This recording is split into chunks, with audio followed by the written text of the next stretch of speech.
Olá, aqui é o pastor Paulo Leite, da Igreja Evangélica Fluminense. Nosso culto de hoje, 4 de outubro.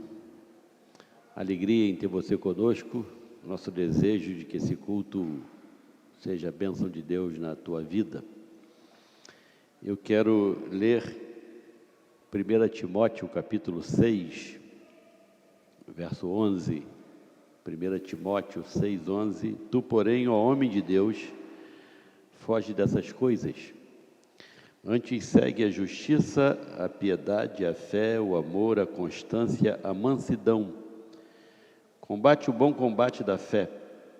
Toma posse da vida eterna, para a qual também foste chamado, de que fizeste a boa confissão perante muitas testemunhas.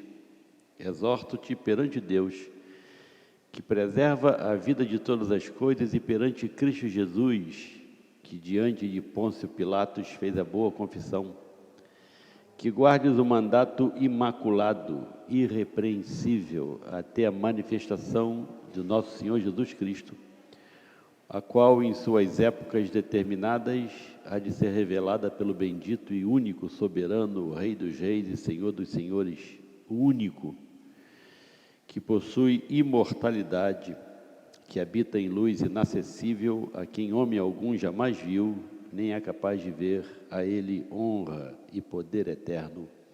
Amém. Eu li 1 Timóteo capítulo 11, do verso 6, capítulo 6, do verso 11 ao verso 16.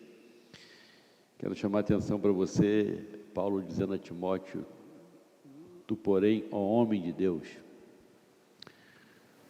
Paulo está chamando Timóteo diretamente de homem de Deus.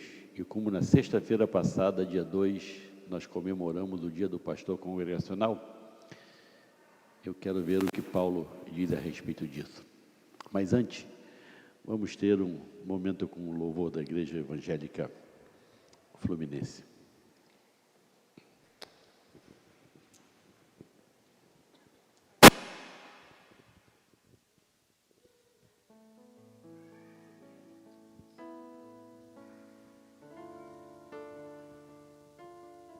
Graça e paz. Vamos adorar aquele que é digno de toda honra, glória e louvor,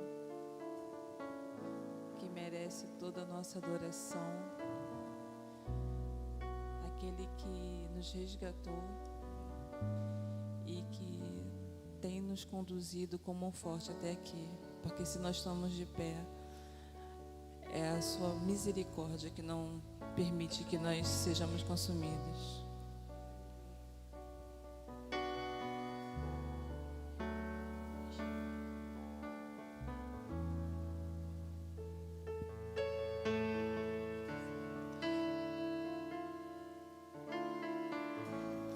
Ao que está sentado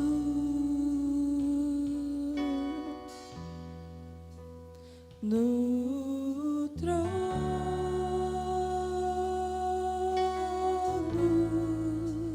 sempre reinando, soberano.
1 Timóteo, capítulo 6, verso 11.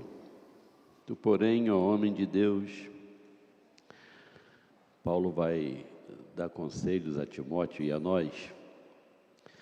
Como é que nós podemos identificar um homem de Deus, uma mulher de Deus?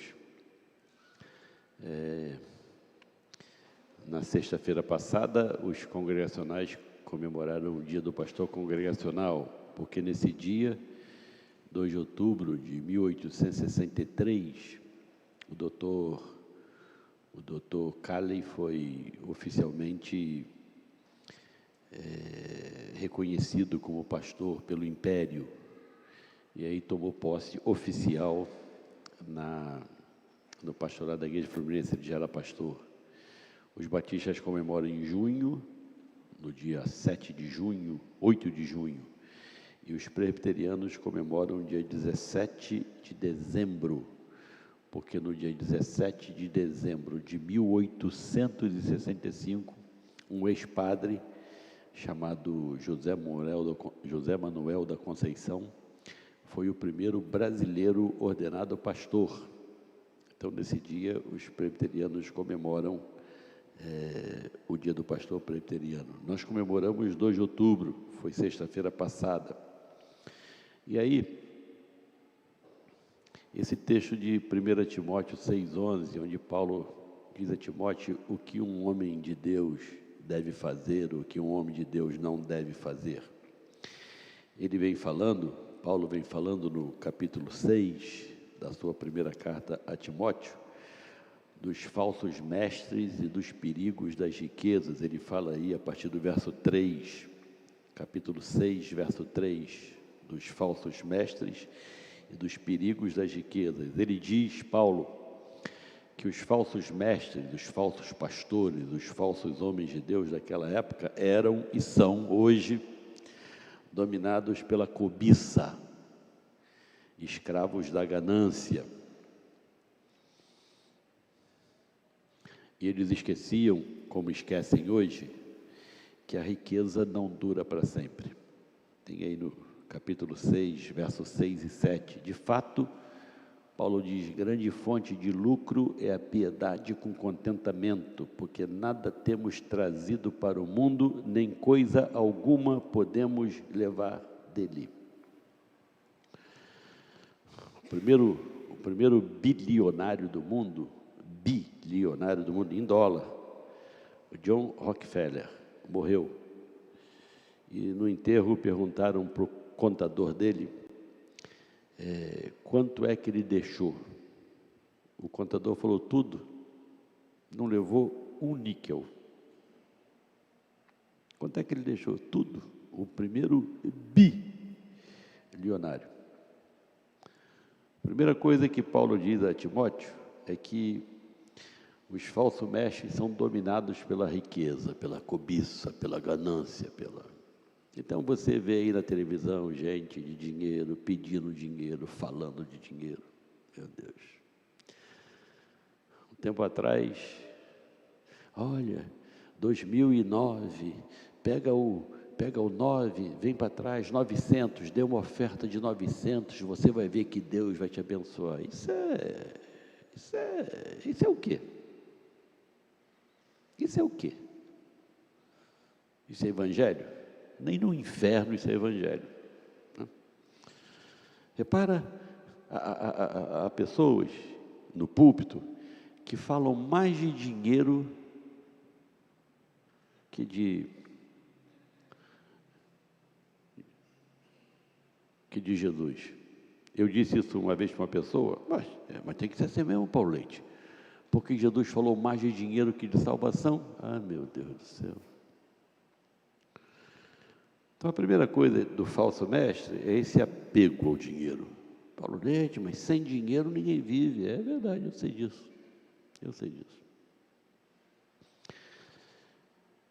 Segundo, eles esquecem que a riqueza não dura para sempre. Segundo, eles esquecem que nós podemos viver satisfeitos com pouco. Olha o verso 8. Tendo sustento com que nos vestir, estejamos contentes. Você já mudou? Você já mudou de casa alguma vez? Quando você muda de casa, você vê a quantidade de tranqueira que você compra, de coisa que você nem sabe que tinha e que só serve para dar trabalho. Cuidado com esse negócio de dinheiro, gente. Eu conheço gente que ganha 2 salários mínimos, que diz para mim: pastor, se eu ganhasse 4, eu estava no céu. Eu conheço gente que ganha 4, que diz: se eu ganhasse 8, eu estava no céu. Não sei que diabo de céu é esse, né? E gente que ganha 8, se eu ganhasse 16, gente, alô? Você já viu, conhece alguém que tem 2 armários em casa cheios de roupas? Se tivesse 3, teria cheio de roupas. Se tivesse 4, de roupa, sapato, bolsa. Conhece para quê? Paulo diz, tendo sustento e com que nos vestir, estejamos contentes. Por quê? 2 textos que eu queria deixar para você. Um em Provérbios capítulo 15. Provérbios capítulo 15, versículo 16. Melhor é o pouco, havendo o temor do Senhor, vírgula, do que grande tesouro onde há inquietação. Provérbios 15, 16. Melhor é o pouco, havendo o temor do Senhor, do que grande tesouro onde há inquietação. Eu lembro de um amigo meu em Campo Grande, já falecido, Daniel Coutinho, presbítero da Igreja Evangélica Congregacional Campograndense, pai do César, do Claudinho, do Carlinhos, meus amigos.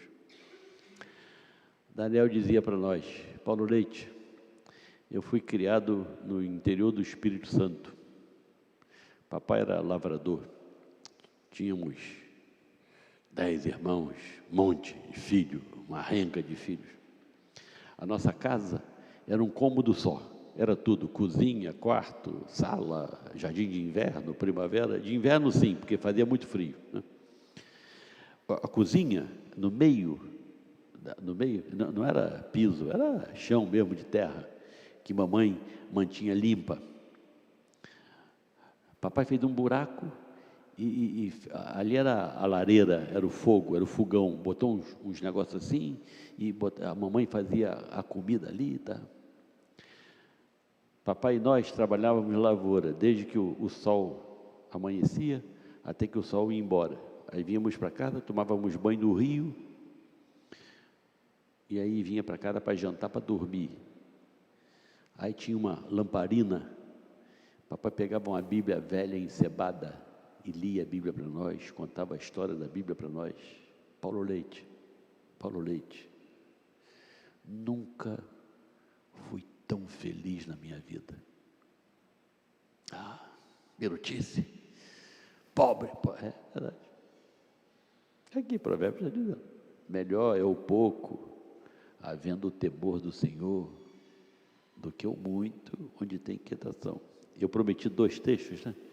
Eu vou te dar um outro texto. Lucas 12. Jesus. É Jesus quem está falando isso? É Jesus. Eu vou ler do verso 13, Lucas 12, verso 13. Nesse ponto, um homem que estava no meio da multidão lhe falou: mestre, ordena a meu irmão que reparta comigo a herança. Mas Jesus respondeu para esse homem: homem, quem me constituiu juiz ou partidor entre vós? Então lhes recomendou Jesus: tende cuidado, e guardai-vos de toda e qualquer avareza. Preste atenção no que ele falou depois: porque a vida de um homem não consiste na abundância dos bens que ele possui. Jesus está dizendo: a vida de um homem não consiste na abundância dos bens que ele possui. Então há muitos obreiros do Evangelho acumulando bens, mas não estão acumulando vida, conhecimento de Deus. Então eles esquecem que a riqueza não dura para sempre. Eles esquecem que nós podemos viver satisfeitos com pouco. E a terceira coisa, eles esquecem que o desejo de ficar rico é uma armadilha que conduz ao pecado. Capítulo 6, 1 Timóteo, verso 9, ora os que querem ficar ricos. E a gente, no meio do Evangelho, que queira ficar rica, cai em tentação e cilada e em muitas concupiscências insensatas e perniciosas, os quais afogam os homens na ruína e na perdição. Aí, Paulo diz a Timóteo: Timóteo, você tem que ser um homem de Deus, um homem para Deus. Quais são as marcas do homem de Deus? Está aí a partir do verso 11. Do que ele foge, no verso 11, o que ele busca, no verso 11, pelo que ele luta, no verso 12, e ao que ele é fiel. Então, do que o homem de Deus deve fugir? Verso 11. Tu, porém, ó homem de Deus, foge dessas coisas. Foge da vaidade, foge da avareza, foge da ganância. Da vaidade de pastores vaidosos, de quantos batizaram. Paulo diz em 1 Coríntios, capítulo 1, Deus não me mandou para batizar. Deus não me enviou para batizar. Você sabe, eu sei que o batismo não salva ninguém, você sabe disso. Você sabe que a água não lava o interior, o que lava o interior é o sangue do Senhor Jesus. Mas tem pastores que se gloriam, que se orgulham, que batizam tantos por semana. Isso é vaidade boba. Segundo, foge da avareza, da ganância. O diabo é esperto e os homens são trouxas. Alguns anos atrás, uns 15, 20 anos atrás, no meio evangélico desgraçou a ideia de que o pastor, que foi o homem que Deus colocou à frente da igreja, não pode ganhar menos que o cara que ganha mais na igreja. E um monte de pastor acreditava nessa história para enganar trouxa. Por quê? Ganância. Alguém dizia antigamente, foge das 3 barras, da barra da vaidade, da barra do ouro e da barra da saia. Foge. Foge.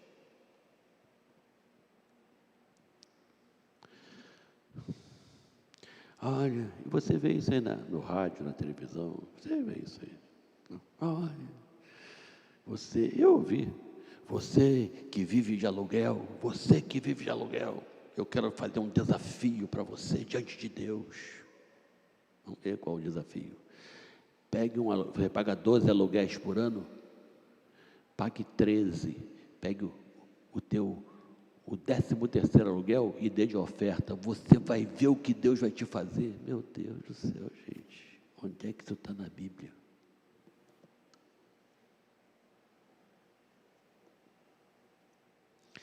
Aí tem a oferta da multiplicação, aí tem a oferta aí tem a campanha de... Meu Deus do céu. Você precisa pagar para Deus te dar. Porque se você não pagar, Deus não te dá.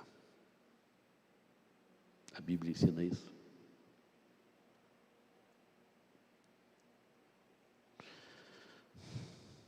Foge disso. Foge disso. E se esses que vivem disso, tem carro do ano, casa na praia, casa na lua, casa em Marte, casa no campo, casa no raio que eu parta, não tem problema nenhum, não tem problema nenhum, deixa eles. Tem criação de cavalos de raça, deixa eles, não tem problema nenhum, isso é com eles, você foge disso. Segunda coisa que Paulo diz a Timóteo: busque as virtudes cristãs. Quais são? Está aí, ó. Capítulo 6, verso 11. Segue a justiça, a piedade, a fé, o amor, a constância, a mansidão. Segue essas coisas. Justiça é integridade pessoal, caráter. Tem a palavra que você cumpra. Não seja homem de pequenas mentiras, porque pequenas mentiras são mentiras, né? Tenha caráter. Quando alguém disser, quem falou? Fulano. Opa, fulano, eu tenho que acreditar, porque fulano tem caráter. Coisa horrível, é no meio evangélico alguém dizer uma coisa e você perguntar, quem falou? Fulano. Esse aí é mentiroso. Meu Deus do céu, gente, você não sabe que a Bíblia diz que a mentira é do diabo? Mas a pessoa segue a justiça, segue a piedade. Piedade é temor a Deus.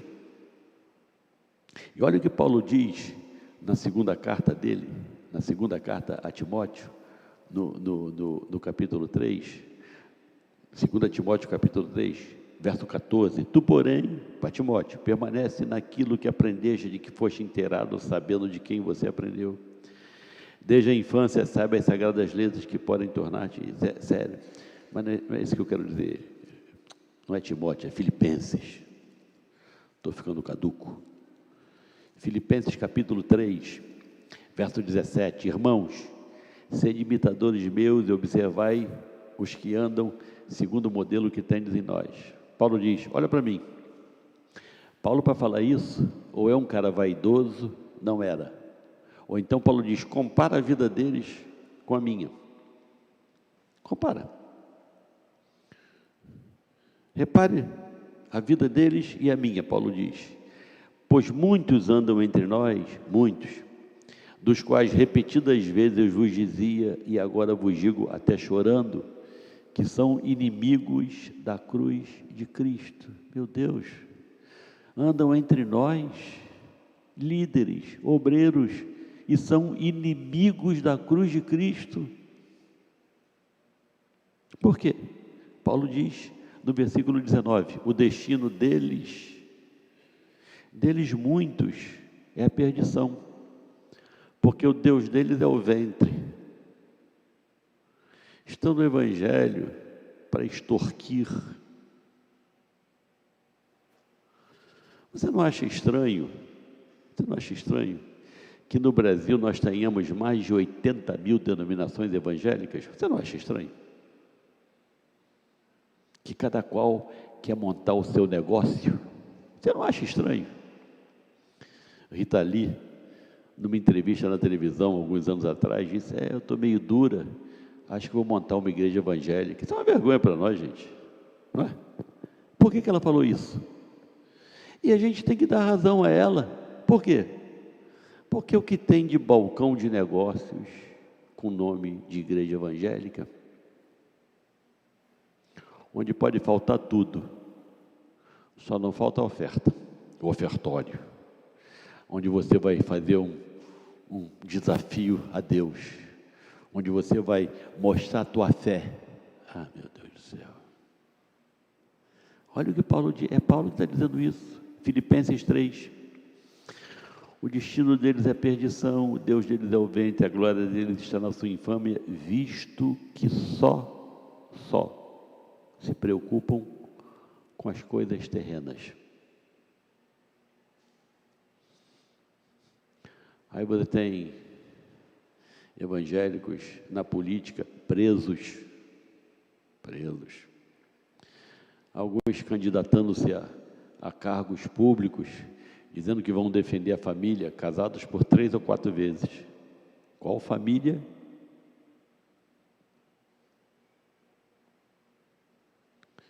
Evangélicos. Irmãos, se esse povo evangélico, eu sou africano, Zulu.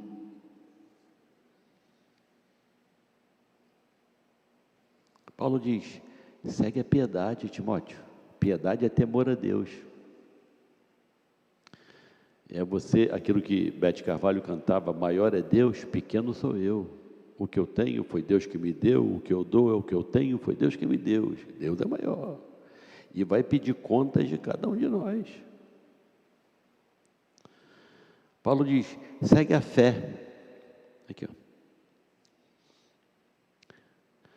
1 Timóteo capítulo 6, antes segue a justiça, a piedade, a fé. Você já viu o que Hebreus diz?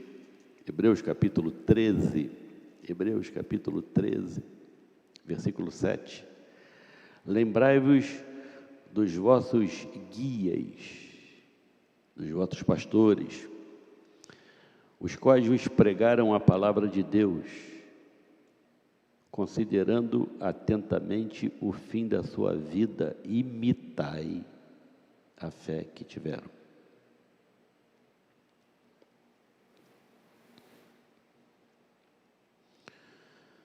Depois Paulo manda Timóteo seguir o amor.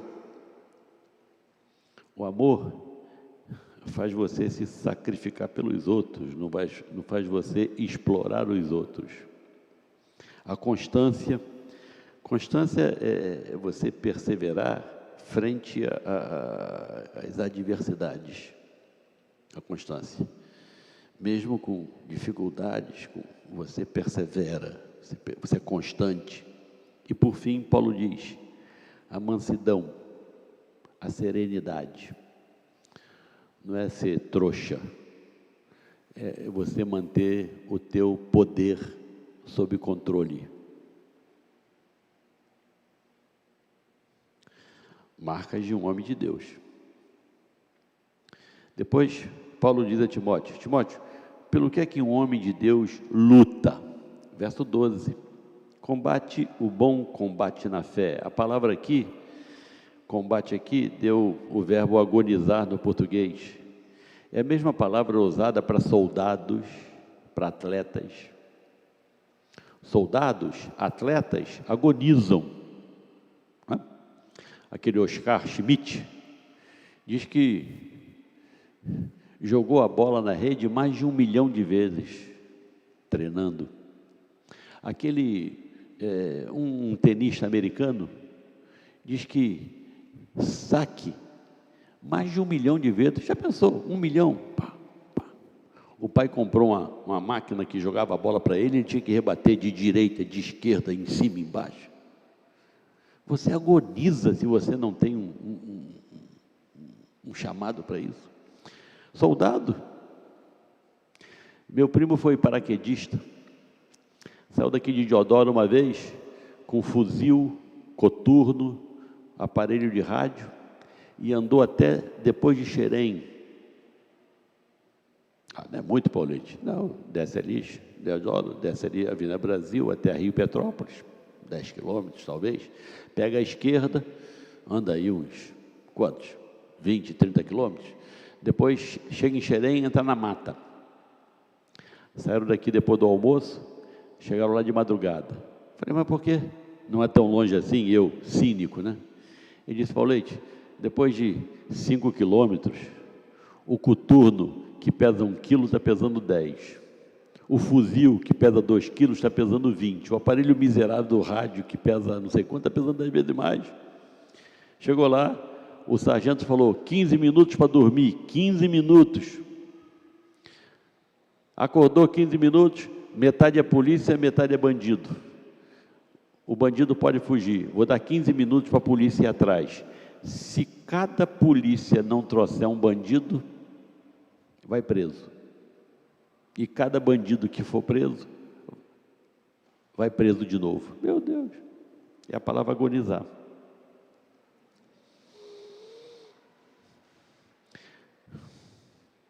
Combate o bom combate. Na vida cristã, você vai ter dificuldades fora da igreja, fora do evangelho, dentro da igreja, dentro do evangelho. Você vai ter dificuldade. Você vai ter dificuldade com os outros, você vai ter dificuldade contigo.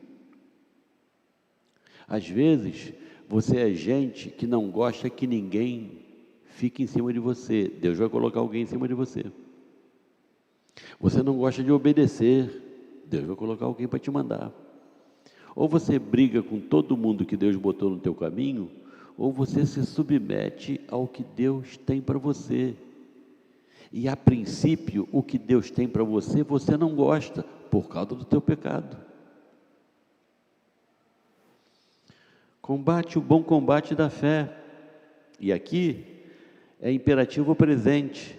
A luta é um processo contínuo.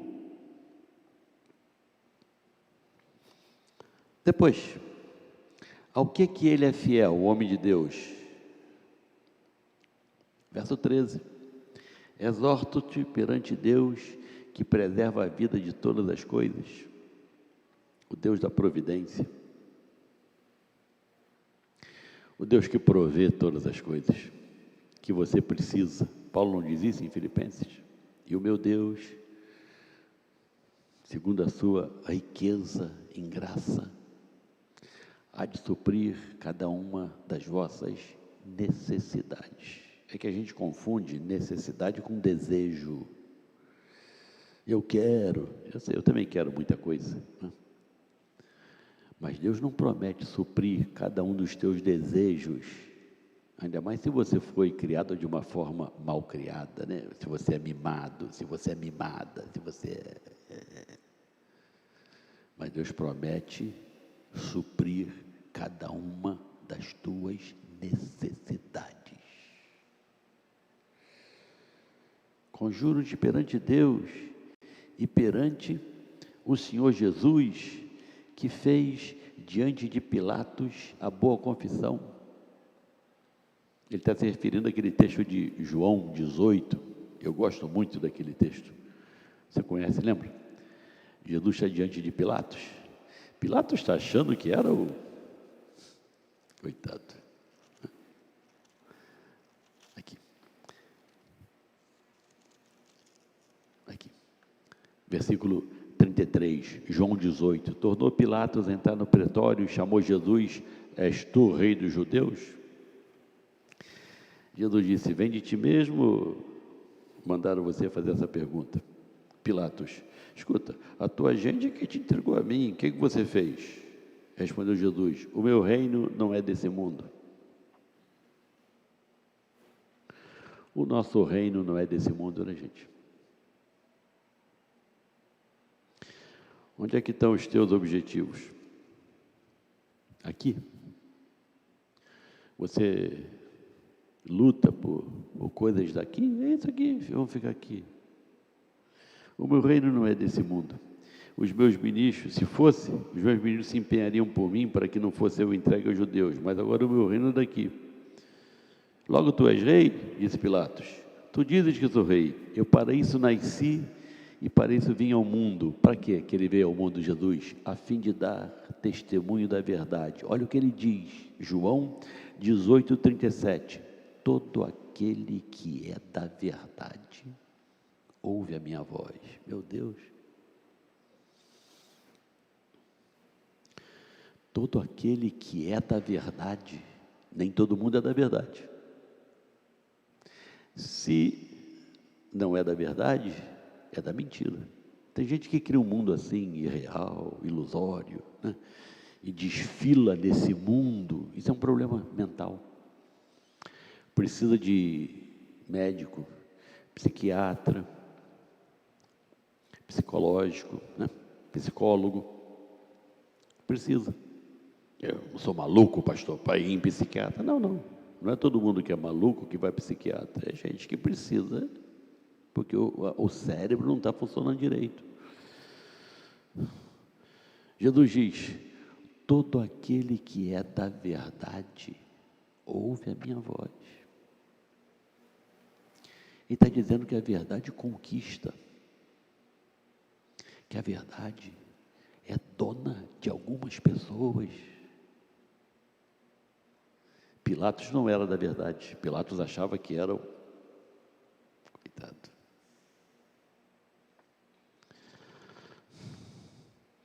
Fiel ao Deus que tudo provê, tudo.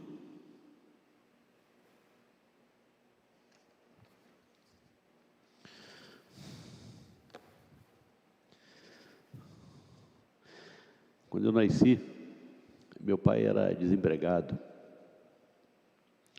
E nossa infância foi de uma pobreza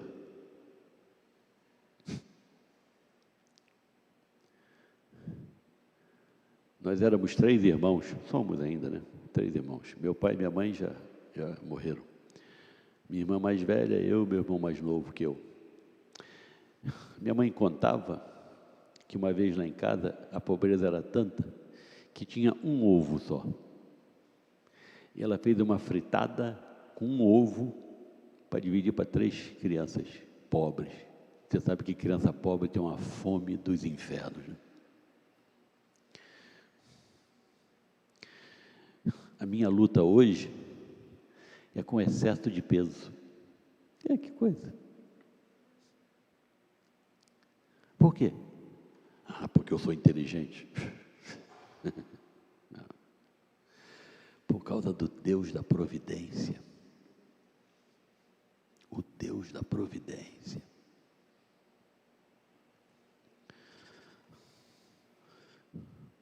Paulo diz: Timóteo, seja fiel ao Deus da providência.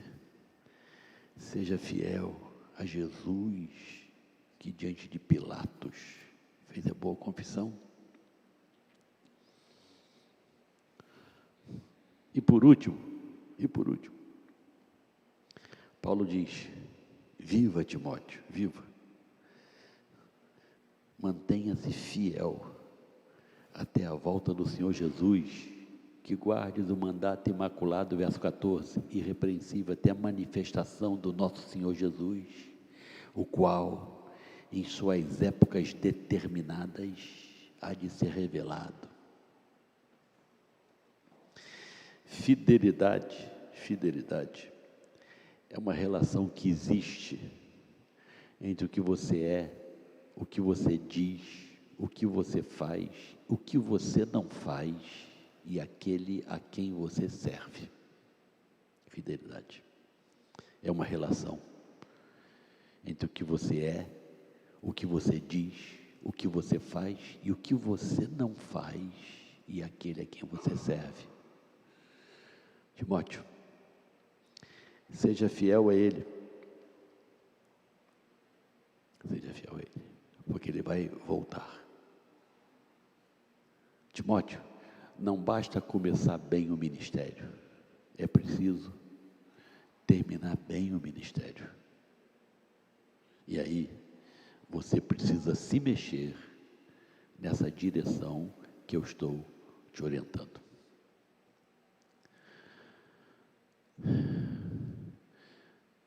Não se iluda pensando que falsos mestres, Pedro fala a mesma coisa. Antigamente, Pedro diz, capítulo 2, no meio do povo apareceram falsos profetas.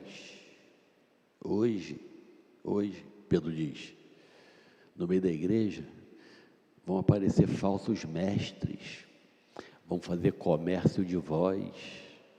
Meu Deus, lá em Campo Grande, onde eu moro, aqui no Rio de Janeiro, tinha uma igreja, estava lá a placa. Eu devia ter tirado foto, eu sou besta nessas coisas. Já tem tempo isso. Alugo ou vendo, ou passo ponto. Membros, som imobiliário. Meu Deus do céu. Membros, som imobiliário.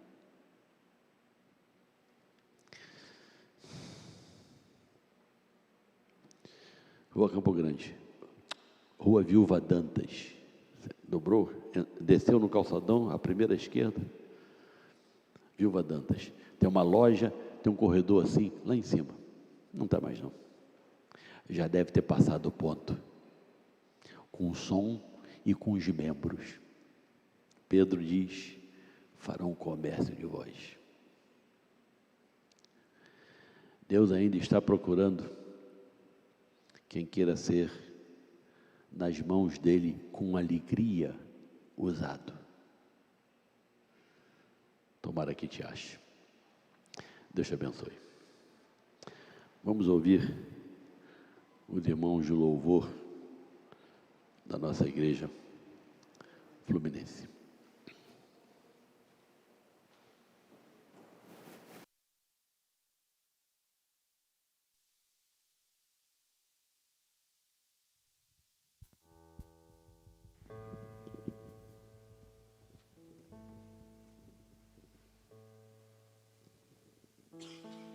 Vamos continuar adorando ao Senhor,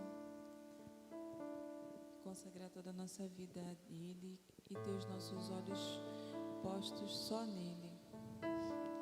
Que nada dessa terra possa nos prender, nos iludir, porque Ele é o nosso maior tesouro.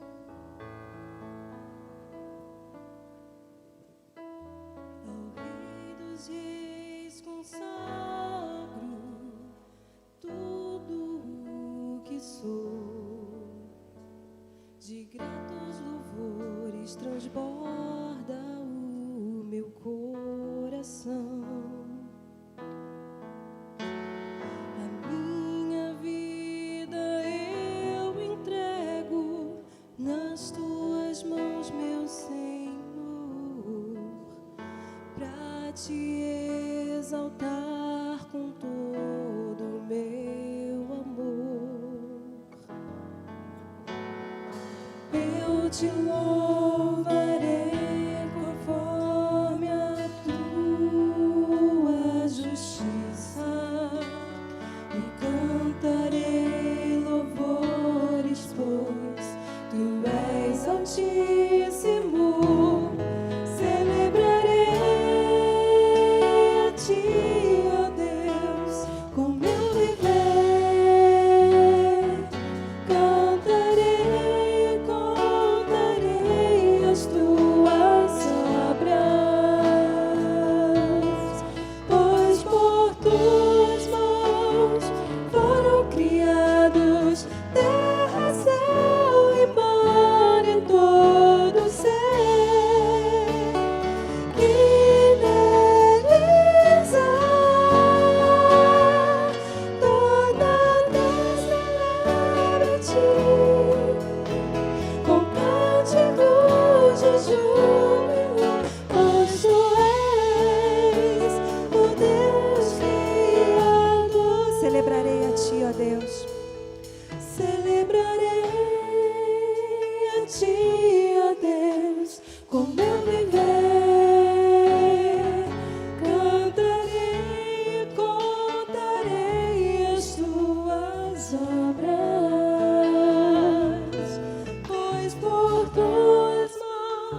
a honra, a glória, o poder ao Rei Jesus. Glória a Deus. Amanhã, segunda-feira, no horário aqui de Brasília, no horário do Rio de Janeiro, às 7 da noite, nós temos o nosso encontro, estamos estudando Mateus. Eu queria convidar você a estar conosco amanhã, às 7 da noite. A graça do Senhor, o Salvador Jesus Cristo, o amor de Deus, o nosso Pai, conforto, a comunhão, a unção do Espírito Santo seja contigo, com os teus amados, onde qualquer um deles estiver agora nesse momento, e com todo o povo de Deus que anseia pela volta do Senhor Jesus, espalhado por sobre toda a face da terra, agora e pelos séculos eternos.